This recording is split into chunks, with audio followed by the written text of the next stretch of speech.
ఓం నమ శివాయ ఛానల్కు స్వాగతం అండి. అందరికీ నమస్కారం అండి.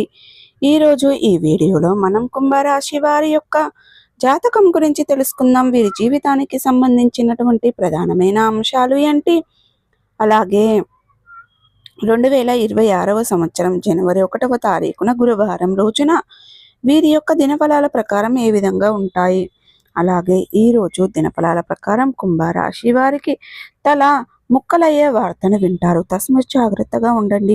అయితే ఎటువంటి వార్తను వినబోతున్నారు, ఎందుకు మీకు తల ముక్కలయ్యే వార్త వస్తుంది, అలాగే ప్రతికూలతలను అనుకూలతలుగా మార్చుకోవడానికి మీరు చేయవలసినటువంటి దేవతారాధన కానీ పరిహారాలు కానీ ఏంటనే పూర్తి అంశాలన్నీ కూడా ఈరోజు మనం ఈ వీడియోలో వివరంగా తెలుసుకుందాం.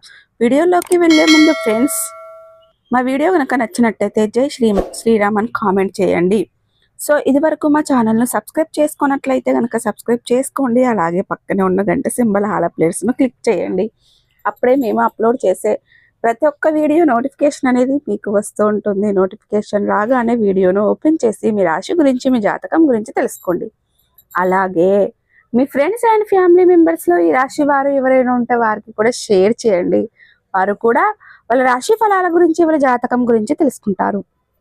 సో ఇక ఏమాత్రం లేట్ చేయకుండా వీడియోలో వివరాల్లోకి వెళ్తే కనుక కుంభరాశి అనేది రాశి చక్రంలో 11వ రాశి. ధనిష్ట 3-4 పాదాలు, శతభిషం 1-2-3-4 పాదాలు, పూర్వాషాఢ 1-2-3-4 పాదాల్లో జన్మించిన వ్యక్తులు కుంభరాశిగా పరిగణించబడతారు. ఈ రాశికి అధిపతి శని. ముందుగా వీరి యొక్క వ్యక్తిత్వాన్ని మనం గమనిస్తే కనుక కుంభరాశి వారు చాలా మంచి వ్యక్తిత్వాన్ని కలిగి ఉంటారు.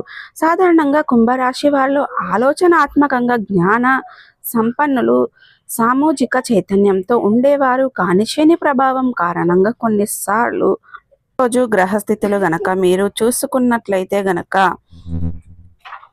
మీ యొక్క అశాంతి మానసికంగా ఏర్పడడం, చంద్రుడు 8వ స్థానంలో సంచారం చేయడం వల్ల భయాలు, అనుమానాలు, చిన్న చిన్న ప్రమాదాలు ఎదురయ్యే అవకాశం కనిపిస్తుంది. కుజుడు 2వ స్థానంలో ఉండడం వల్ల మాటల్లో తేడా, కుటుంబంలో వాదనలు రావచ్చు.